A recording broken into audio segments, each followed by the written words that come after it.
I am here to convince you that you should pay attention to Bitcoin and that you can't afford to not pay attention. I'm not here to tell you what to think. I'm here to tell you to think. And your life will be worse if you don't understand it. The way you win an argument is by not trying to win the argument. The way you sell Bitcoin is by not trying to sell Bitcoin. You are not trying to persuade. You are trying to understand. It's a truth orientation. What I'm saying is the orientation you have is towards the truth.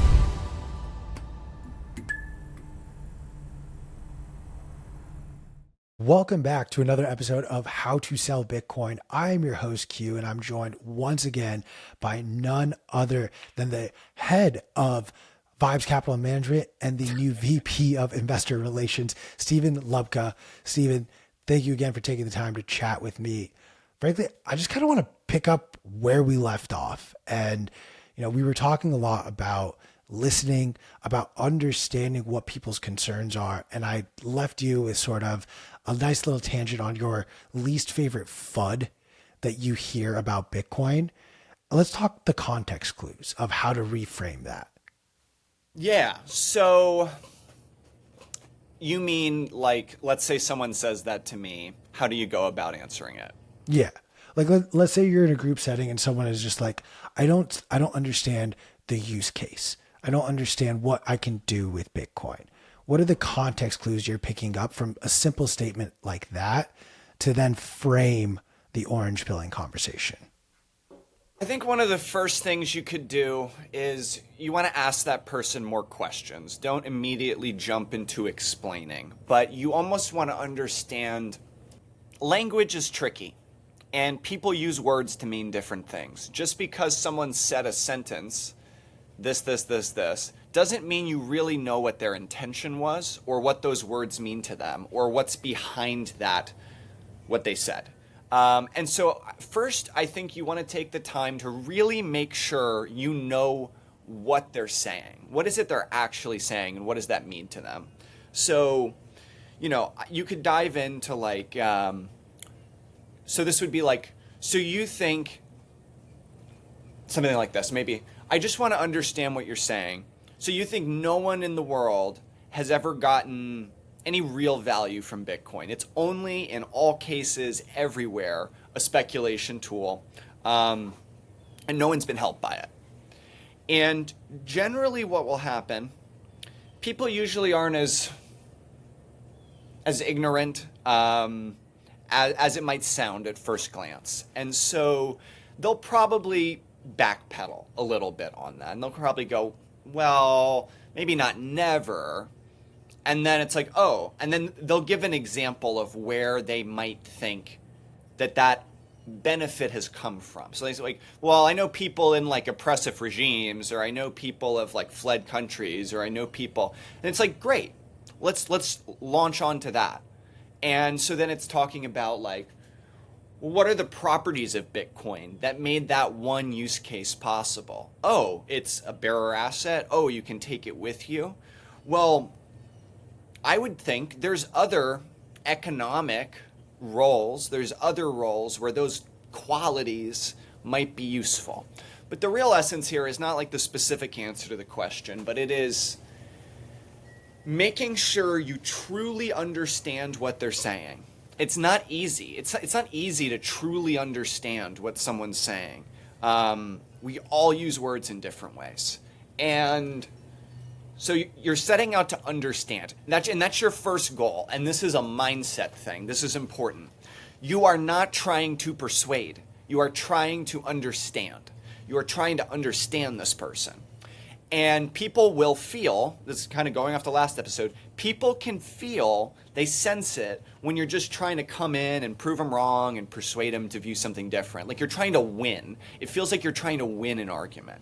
No one likes that. Some people like that. Some people like the game of it. But it's not common. It's not going to make many friends. And it's not going to, more importantly, it's not going to lead people to feel understood. If we're going to have a conversation and I am going to engage in the undertaking of showing you that you are wrong about something, that's a tough conversation to have. People are sensitive to that. And so if you're going to try to persuade somebody, if you're going to try to show someone that they had an incorrect view on something, they need to feel understood by you. And I think we can all relate to that scenario of like someone responding to our argument about Bitcoin or something, and it's like, you don't understand what I'm saying. No, you're using a straw man. You're using this like caricature of my argument, and you haven't actually taken the time to understand what I mean. It stinks. No one loves to feel that. So step one, we're understanding them. Step two, we're asking questions, and we're kind of latching on to what they give us. And then from that more friendly orientation, we can go into a discussion. And the way you'd want to have that discussion is it's a conversation, right? Again, you're not trying to persuade them, not really. That's not like the thrust of what you're doing. But you're saying, again, more questions are good. You make a point, but the point can be a question. And so it can be, well, what do you think about this use case? Do you think this happens? First, do you think it's possible that this can happen? Second, do you think it happens? And let them answer. Let them answer that question. You're going to ask questions. Yeah, it's funny because I was just going on this tangent and rant right before we press record about this idea. Like, no one likes to be hit over the head and told they're dumb or stupid for thinking something. And yet for some reason that has become almost the rallying cry for so many Bitcoiners, especially on Bitcoin Twitter, to just be like, no, you're dumb for thinking that. You're never going to get it. Rather than having this almost empathetic and conversational approach to meet in the middle and then bring Bitcoin to where this person is. I would also be remiss, and I will take every opportunity I can to always shout out Alex Gladstein and the Human Rights Foundation for the work that they do in humanizing Bitcoin to the masses in a way that we here in the United States or even those in Europe just have this privilege that we don't need it today. Just before this, I was on a roundtable with some clients and was openly discussing how important the work Alex Gladstein did in my own Bitcoin journey to making me understand like, oh, this isn't just some allocation in my portfolio. This is right now somewhere in the world, someone needs this technology because they don't have a Bank of America down the street. They don't have an ATM at every shopping mall or wherever you're going. I want to kind of double click on that. Let me do something there first. You said more empathetic, that there's this, on Twitter, people can be very, it can be tense. And you said it's this more empathetic approach. Who do you think has persuaded, influenced more people? Lynn Alden or, the people yelling on Twitter? I think Lynn. And the reason I say Lynn is because she is one of the most empathetic people I've ever seen on the internet. She never gets into squabbles in a certain way, and she always centers the person she's talking to as a full person. Again, this is what I got into the last episode. Martin Buber, I and thou. Are you treating the person in front of you as an it or as a full person? And something I think Lynn's done a very good job in is always behaving in that way online, where it's hard because the internet dehumanizes people. It's like road rage, right? Why do people have road rage? Because they can't see the person in the car. It's not a person, it's a car. Same thing with like video games. It's not a person, it's a character. Anything that abstracts the humanity away from us, I think makes it harder to trigger that real person-to-person empathetic response. And so I think one reason Lynn has been so successful on Twitter is that she always holds that. Love that. And so well said. I want to hear from you though, this idea of what does orange pilling actually mean? We hear that term thrown around so much. Of course, coming from the Kaiser and the Kaiser report from way, way back in the day, but what does this idea of orange pilling actually mean to you? Yeah, so to me, the way I like to frame it, I gave a talk recently at my college. I came to give a talk, and it was a few months ago, and it was about Bitcoin. And it was to an audience that I assumed really wasn't into Bitcoin. And I said at the beginning of the talk, I'm not here to get you to buy Bitcoin. I'm not even here to get you to think that Bitcoin is good. I am here to convince you that you should pay attention to Bitcoin, that it is important for you to pay attention, and that you can't afford to not pay attention. I'm not here to tell you what to think. I'm here to tell you to think, that one should think, that this is an important theme, and your life will be worse if you don't understand it. And that's how I gave the talk. And I think it's something in that direction, right? It's, I don't think the goal is convincing them that Bitcoin's good.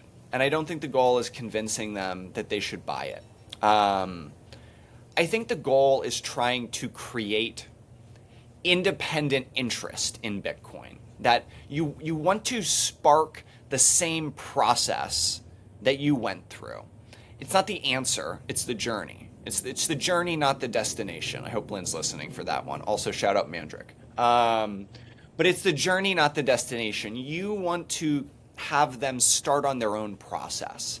And also, shout out to Andrew Bailey, Troy Cross, and Craig with BPI. They're all philosophy professors, and they teach students.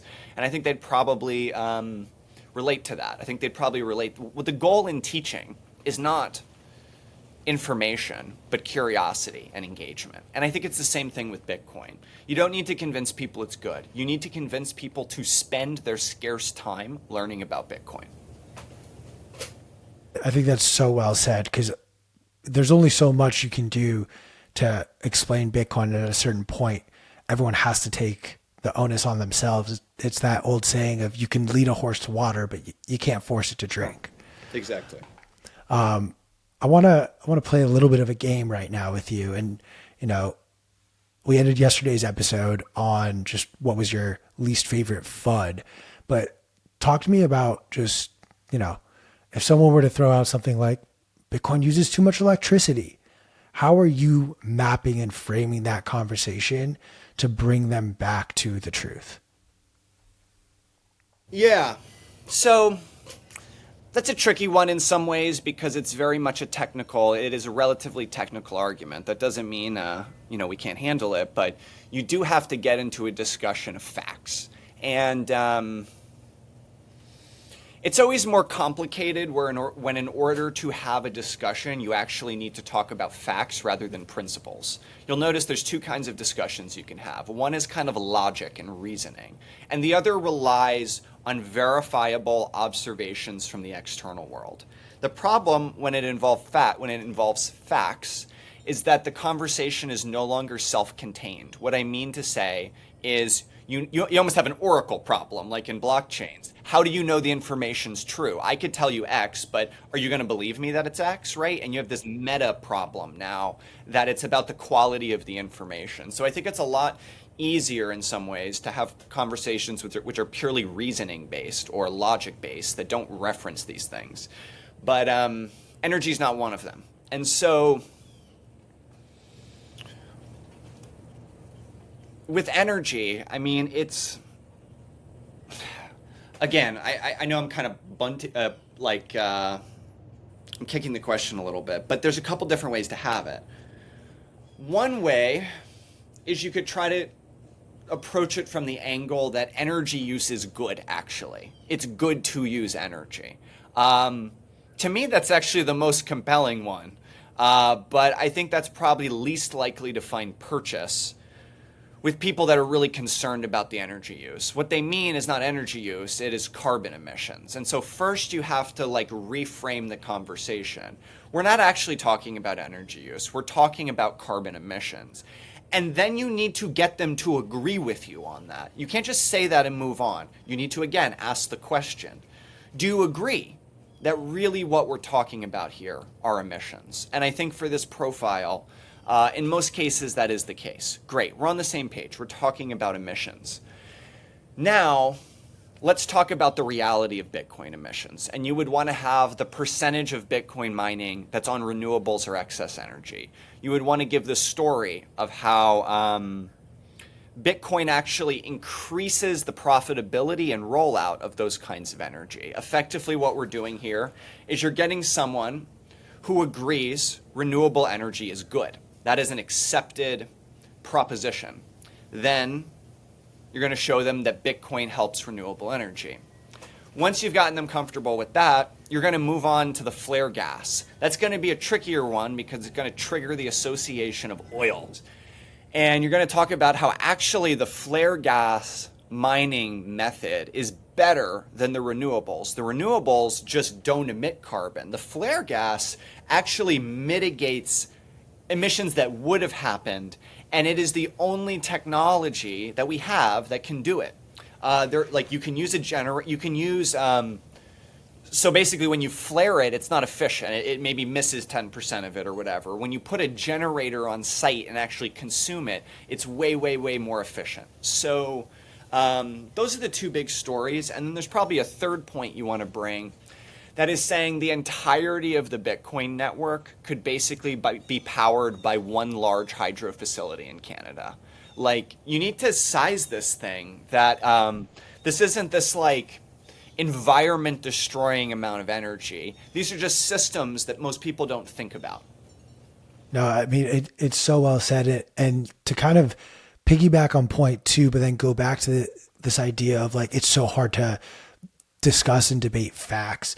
I always love when I'm bringing up the methane conversation. I love pointing at Dan Batten's research because he's done the work. And this is someone who will openly say he was a Greenpeace scientist who openly fought against Bitcoin, thought Bitcoin mining was bad, and then went and did his own research, calculated the emissions himself, and actually found this to be a net positive for the environment. This goes back to my initial point that I said the goal in orange pilling is convincing someone to spend their own time on Bitcoin. If Daniel didn't spend his own time, then Daniel Batten, as we know him on Twitter, would not exist, right? The imperative is that he needed to become interested in it. And that's the goal. That's the whole goal. And this is evidence for that. 100%. I mean, it's funny. They're always like around the holidays, you see it. And then I think it was P was the first one who ever said this to me, but how the entire energy usage of all of the Christmas lights that we put up on our houses actually emits or uses more electricity and energy than the Bitcoin mining network.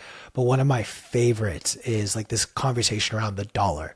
And the dollar, it's not backed by gold. And so whenever I kind of like poke this bear with friends, it always comes back to, well, it's backed by our military. Well, guess what? Our military, the budget spend on an annual basis is public information.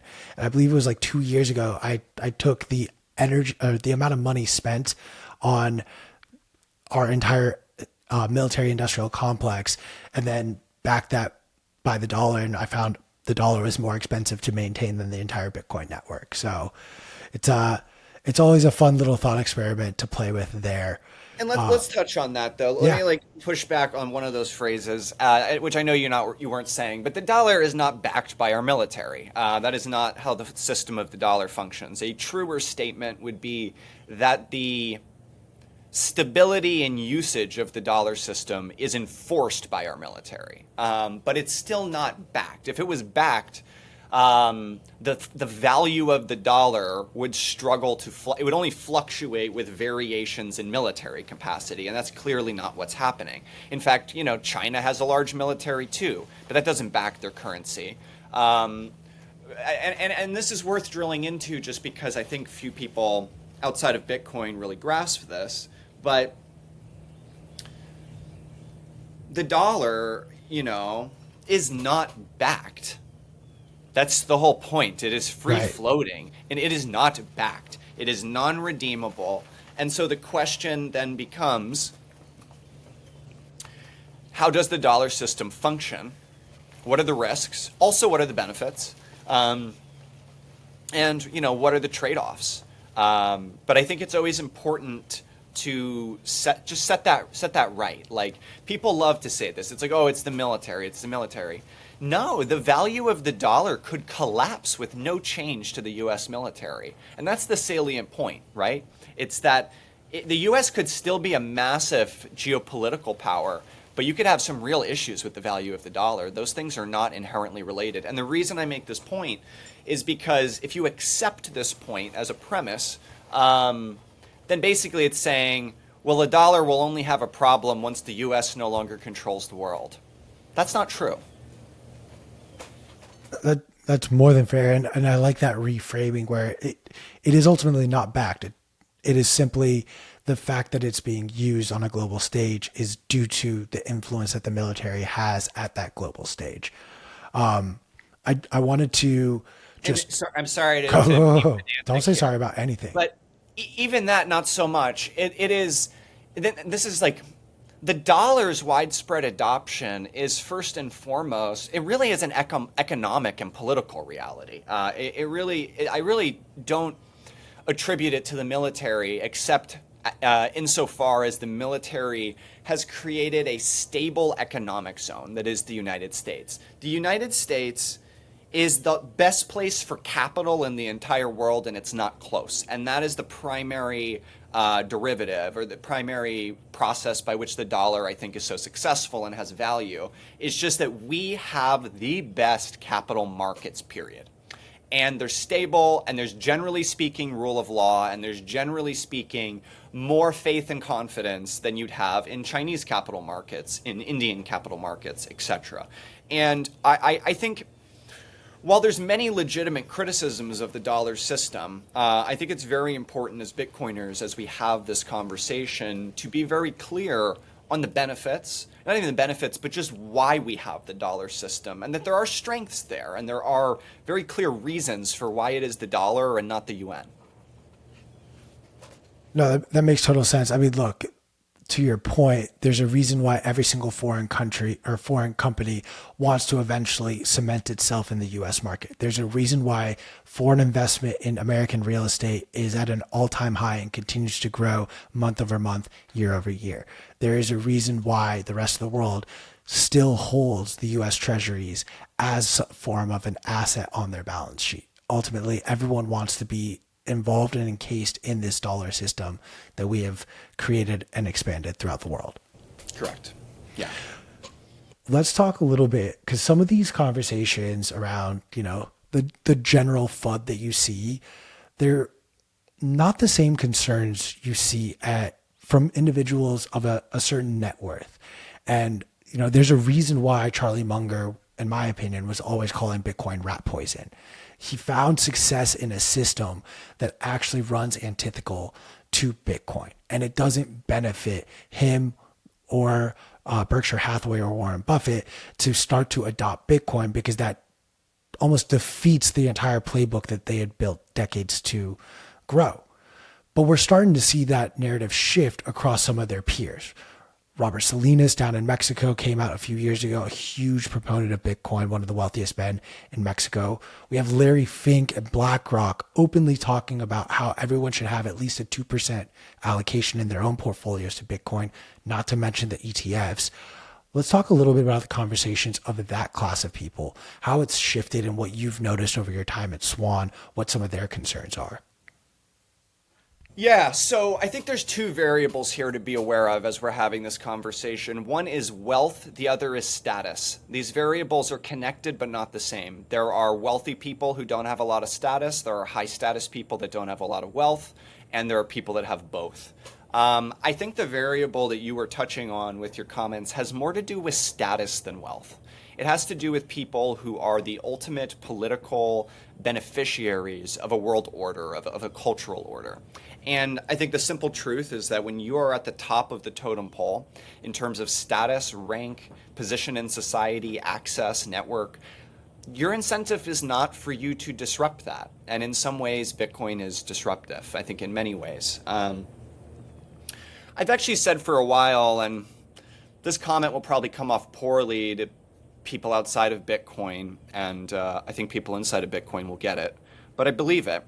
I think if all Bitcoin did, which is not all it does, I'm not saying that, but if it was all it did, was made Bitcoiners wealthy. So the only thing at the end of the day is Bitcoiners made a lot of money, which is sometimes what people accuse Bitcoin and Bitcoiners of.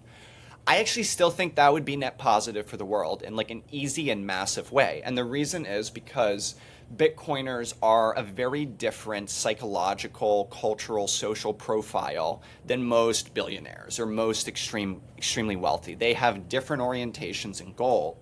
And it's not even me saying those goals are like unilaterally right or correct in all cases, but they are counterbalancing. Having more people with those goals would counterbalance the traditional kind of class. And to me, that would be beneficial. I think it'd be beneficial to see people who value things that make them value Bitcoin. On net right now, I'd want those people to have more resources. And maybe you hear that as self-dealing, and I'm just talking up my own kind of group identity, but I really do believe it.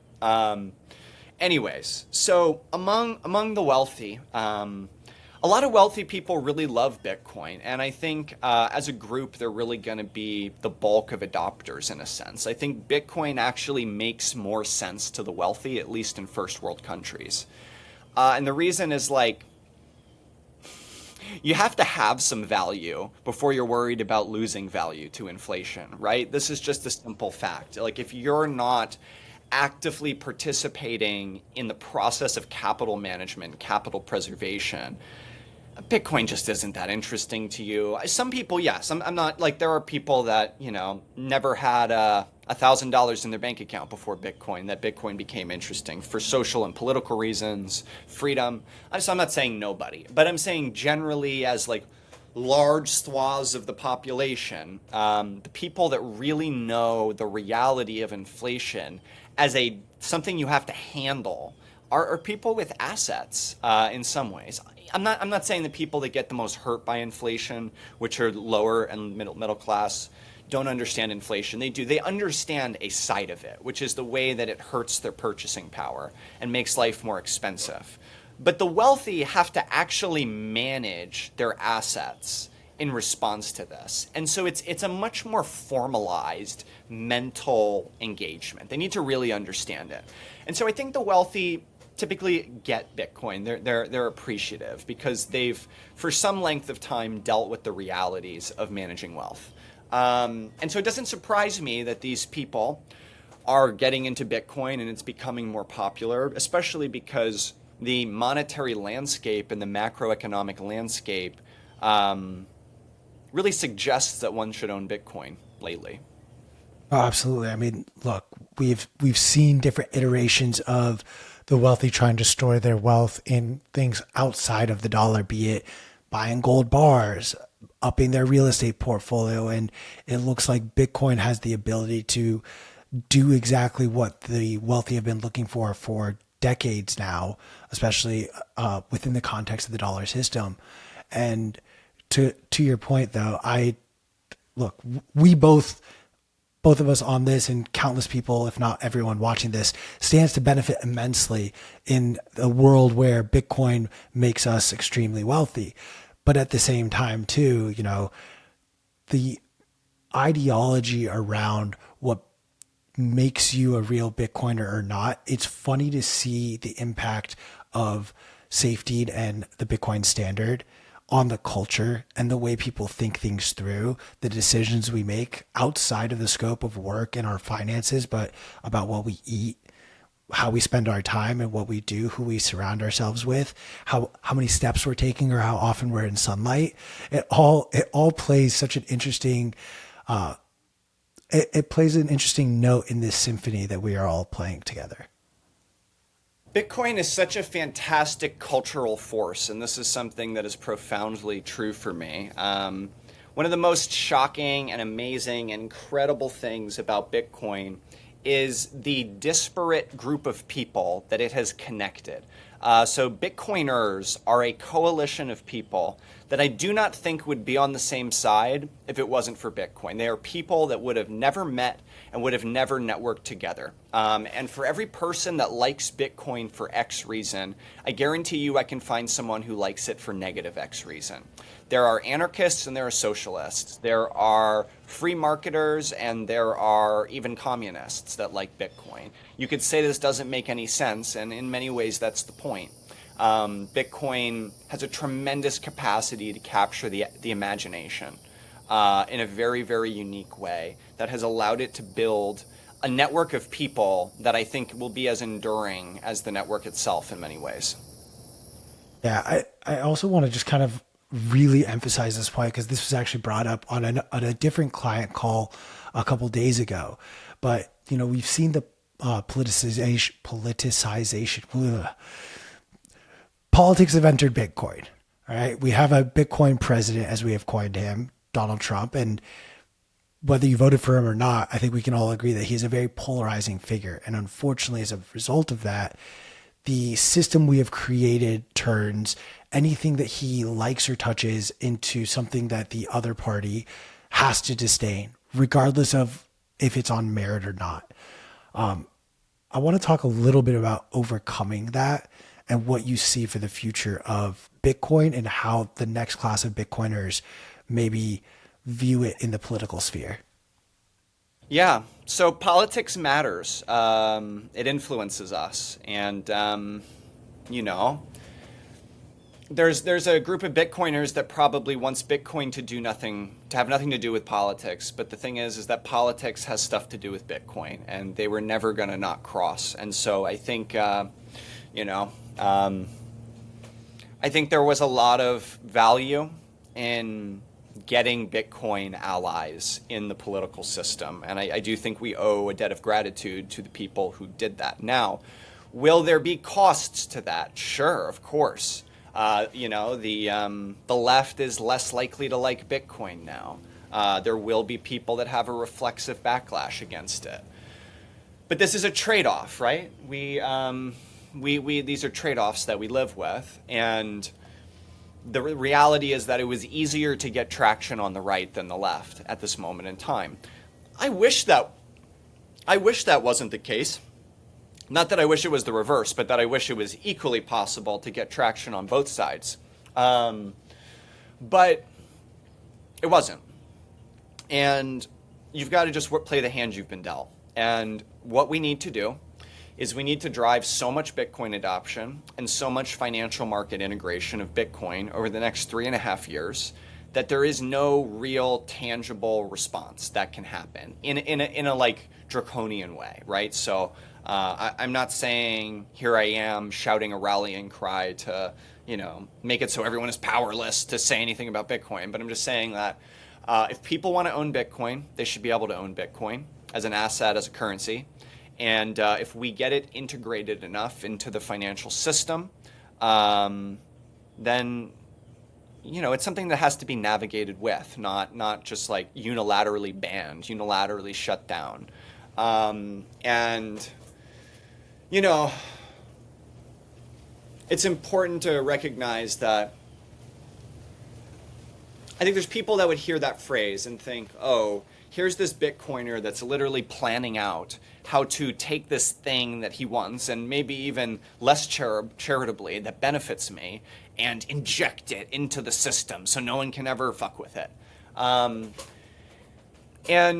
you know, that's really not quite what I said, but even the reason I said it is because I fundamentally believe a world with Bitcoin in it is a better world.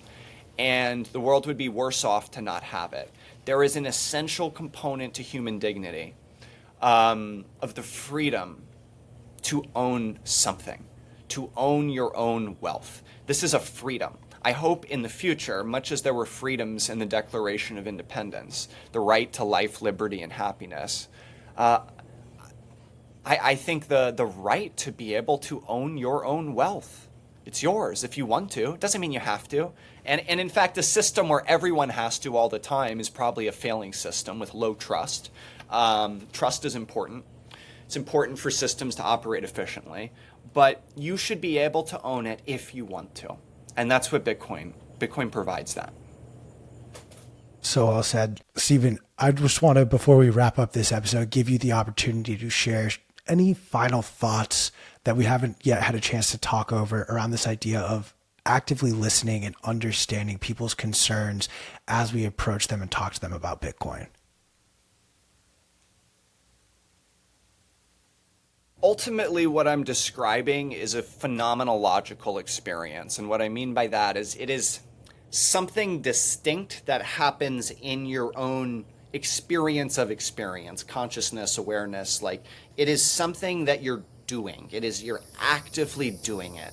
And when I kind of talk about listening, I mean something that is done with the full totality of your attention. I don't mean that you heard the words. I mean that for the moment that this person was talking, you were fully attentive to them, to what they're saying. And even the way in which you were attentive is you were trying to understand. We all can think of times where we're listening to someone and in our head, we're already thinking about the thing we're going to say. I'm going to say this. I'm going to say that. I have this response, or I need to not forget to say this.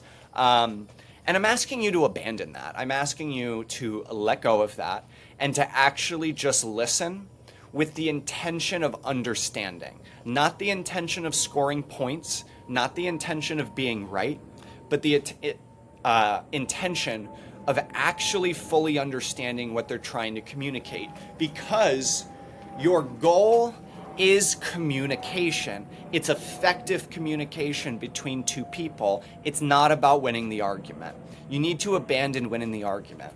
And this is, again, I'm gonna have these principles in this series where the way you win an argument is by not trying to win the argument. The way you sell Bitcoin is by not trying to sell Bitcoin. I'm going to have a ton of these, and I don't mean them as koans or riddles, but I literally mean the best way to persuade somebody is to fully listen to them without trying to persuade them. It's like you can't get it across if you're just always like chomping at the bit, ready to get your point in. And also it's clear, like, again, you're turning them into an it. Once again, Martin Buber, I and thou, you're itting them. They're just a person that you're trying to persuade.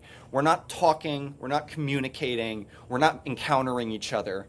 And it's what one must do. It's just what you have to do. You have to just actually take the time and the presence of mind to be with the person that's in front of you. And it's a skill, and it's an art, and it's something that'll honestly bring value to every other relationship in your life. It's not just like a selling Bitcoin thing. Like, you'll have a much more fulfilling relationship with your wife or husband, and this is just what it is. You'll make more friends. You'll be better liked. But, and you'll have a nice tan too. Oh yeah, of course.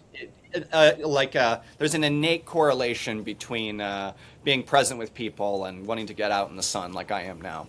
But yeah, I mean it. I really do. It's not a tactic. It's not a technique. It has to not be a tactic. You literally have to abandon, you might hear this and then the brain wants to okay, this is what I do now. No, the moment you start trying to do that, you will realize you're no longer present with the person in front of you. And they're this mutually contradicting thing. You have to actually just abandon it as a tactic, and it's a truth orientation. What I'm saying is the orientation you have is towards the truth. And if they make a point that is actually correct, that you're just as happy to have that point come across, because your goal is truth seeking. And, it's obviously, it helps to have a good argument that's rooted in truth before you go into it, but that has to be the orientation. And there's nothing someone will like less than they make a true point and you deflect it. That's a trust ruiner. You need to admit truth wherever it is. And it has to, at its core, always come from a place of authenticity. You have to, going back to yesterday what we talked about, you have to actually care about who you're talking to's well-being and not just about being proven right or winning the argument, if you will. Stephen, I am so grateful for your time. I'm going to just quickly say to everyone who's watching, if you're not yet a Swan client, please hop on over. You're more than welcome to reach out to me directly, q@swanbitcoin.com. Meet with myself or any one of the amazing team members that we've got over here. Stephen, thank you again for your time. Be sure to stay tuned. We'll be back with another episode very, very soon. Amazing. Thank you guys. See you.